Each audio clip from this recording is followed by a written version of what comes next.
Jadi satu kebanggaan lahir sebagai anak petani, Iya. besar di lingkungan pertanian, kita punya potensi pertanian. Kenapa tidak kita hadir di pertanian, berkontribusi untuk pertanian? Betul. Nah, Rumah koran. iya, Itu rumah seperti koran apa? itu merupakan wadah belajar bagi petani. Kan rumah baca diperuntukkan untuk anak petani, pemuda tani, maupun petani tua. Dengan tujuan adalah bagaimana gerakan-gerakan itu bahwa jadi petani harus berpendidikan. Dengan itu tadi peningkatan SDM di gerakan rumah baca yang kami beri nama Rumah Koran. Oke. Pertanyaannya muncul dari jawabannya Kak Jamal. Ya, Buat apa ya. Jadi literasi untuk seorang petani? Karena kalau kita pikir, ya kan, kita berpendidikan itu ya, untuk mencari uang. ya, Iya nggak sih? Ya kan? Atau be honestly aja, jujur Iya, aja gitu. iya. Kita berpendidikan, kita apapun itu. Tapi kalau misalnya kita sudah mendapatkan uang, Iya. untuk apa lagi pendidikan ini? ya. Jadi kompetisi. Jadi Oke. kalau kita hanya nyaman melakukan budidaya, panen, jual, dapat uang. Iya. Itu skalanya di desa dan kecamatan. Tapi untuk berkompetisi di dunia luar, misalnya berbicara pasarnya untuk ke depan. Misalnya hari ini kami masih offline. Ya. Nah, dengan gerakan literasi kami mencoba bagaimana menjadi petani online. Oke. Dengan memasarkan secara offline, secara online. Oke. Itu kan ada perubahan-perubahan. Kemudian dengan gerakan literasi, kita bisa bagaimana literasi lingkungan itu bisa dilakukan. Misalnya mendirikan embung pertanian, misalnya Ya. menjaga mata air, melakukan pertanian organik, melakukan kolaborasi dengan banyak pihak. Kemudian bagaimana identitas desa Kandrapia. Kandrapia kan adalah daerah yang dingin. Oke. Nah, filosofinya adalah Kandrapia itu api itu harus selalu menyala. Api itu terus Iya, menyala iya. harus. Nah, dengan gerakan literasi itu harus selalu menyala, membawa kampung ini bisa dikenal. Jadi tujuan kami adalah bagaimana pertanian, bagaimana desa Kandrapia itu bisa lebih maju dan bisa lebih dikenal dan menjadi tempat wisata edukasi. Oke.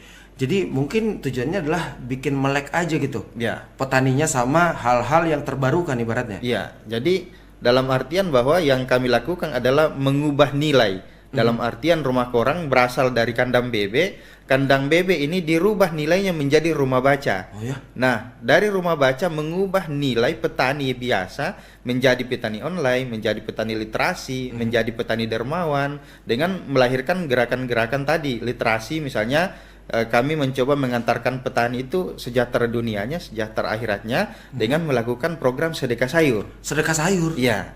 Jadi petani bukan hanya sekedar melakukan budidaya, menanam, tapi di tengah COVID-19 kami mengajak mereka secara patungan, mereka menyumbangkan sayurnya. Oke. Iya, dan kita peruntukkan ke 100 panti asuhan yang ada di Sulawesi Selatan. Wow. Itu 2020.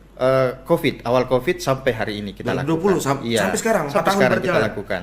Jadi dalam artian gerakan literasi ini mencoba mengubah nilai, nilai kandang bebek menjadi rumah baca, dari rumah baca mengubah nilai petani biasa menjadi petani dermawan, Wow. gitu. Sulit nggak, Kak? Karena kalau misalnya kita lihat ya, kadang kan ini mungkin juga bisa kita lihat nih aktivitas-aktivitas Kak Jamal yang ada di desa, Kandrapia. Kandrapia. Ini mungkin bisa dijelaskan sedikit, Kak? Ya, jadi kegiatan-kegiatan kami itu awal-awal rumah koran berdiri, kami biasanya berkumpul di hari Minggu. Hah? Nah, biasa baca buku di kebun, Iya. baca buku di gunung, sungai.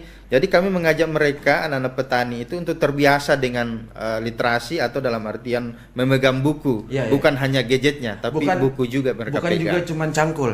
Bukan juga cuma cangkul. Oke. Iya. Ini mungkin aktivitas ya. Itu Ya, boleh ini- mungkin di-share apa? Ini Piala aktivitas, ini kami tahun 2020 itu mendapatkan penghargaan dari Kementerian Lingkungan Hidup, Hah? yaitu Kampung Iklim. Jadi dengan gerakan literasi yang kami lakukan, Kandrapia punya 3 identitas. Pertama sebagai kampung berseri astra, Hah? yang kedua kampung iklim, yang ketiga adalah kampung sayur. Kampung Gitu. sayur. Iya. Itu juga kalau misalnya kita ya notice lah kalau Iya. gua terus ke atas tuh biasanya sayurnya Sayuran. fresh banget. Nah, sumbernya itu dari Kandrapia, Kak. Oke, dan akhirnya teman satu tahu tuh Iya. di mana asalnya sayur-sayuran Iya. yang fresh dan juga pastinya segar gitu Itu dari Kandrapia. Kandrapia, Iya. goa Iya. gitu ya. Goa, iya. Nah, saya balik lagi nih Kak, Iya. soal rumah koran. Iya. Itu kan kalau misalnya kita mau mengedukasi petani yang notabene-nya terus-terusan yang kayak ya saya kerja cuma beginilah, Iya. ngapain gitu ada lagi hal-hal terbarukan untuk saya, ya kan? Susah tidak menginfluence Iya. petani-petani atau mungkin lingkungannya untuk lebih melek sama literasi, Kak? Ya, jadi sebenarnya dia kembali ke diri pribadi. Oke. Jadi ketika misalnya saya ingin mengubah kampung saya, maka saya harus mengubah diri saya dulu. Dalam artian itu tadi, saya harus berpendidikan, petani harus berpendidikan. Nah, ketika kita sudah bisa dikatakan berdaya, maka pengaruhnya bisa ditularkan kepada pemuda-pemuda lain maupun petani-petani tua yang lain. Dalam artian ketika saya mencoba menawarkan misalnya pertanian organik. Iya. Nah, saya mencoba membuat lahan percontohan. Oh, Ya. bukan betul-betul dikasih tahu langsung. Ya, jadi kita berikan dulu sampel, mereka lihat, kemudian kita fasilitasi memberikan mereka pupuk organik. Oke. Nah, itu kita lakukan secara kolaborasi. Kalau kami kolaborasi itu dengan Satuan Brimob Polda Sulawesi Selatan. Oh. Jadi bagi-bagi pupuknya oleh Satbrimob, kemudian sedekah sayurnya juga kolaborasi dengan Satbrimob Polda Sulawesi Selatan. Jadi betul-betul gerakan kami literasi itu melalui kolaborasi. Jadi kami tidak bekerja sendiri gitu. Jadi pergerakannya juga masif gitu ya. Iya, iya.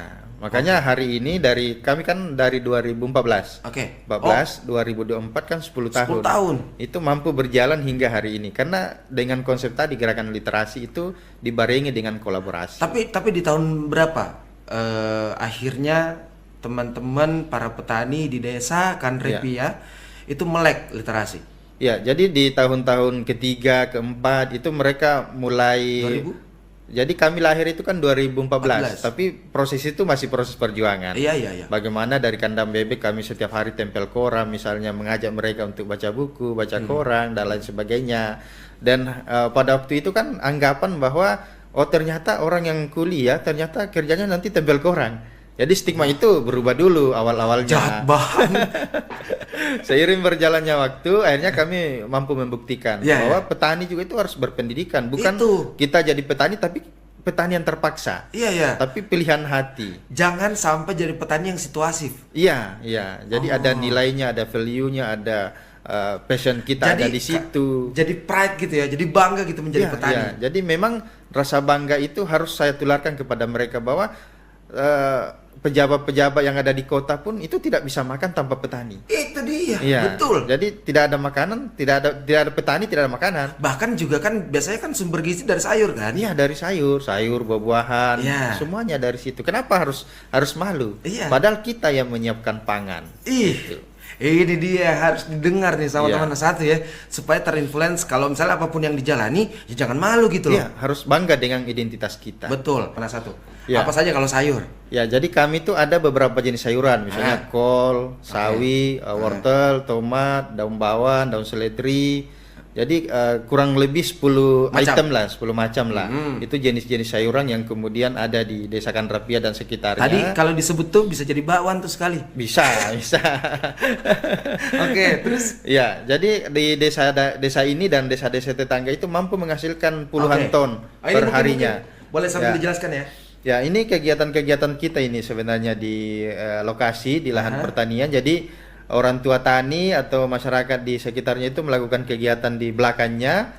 Kemudian anak-anak petani kita ajak mereka untuk pegang buku, lihat gambarnya, kemudian mereka baca. Jadi sekedar bagaimana membiasakan. Jadi kami bagaimana memotivasi sebenarnya anak-anak petani, pemuda tani maupun petani tua itu agar mereka itu dari kecil mereka sudah terbiasa dengan gerakan-gerakan literasi atau memegang buku begitu. Oke.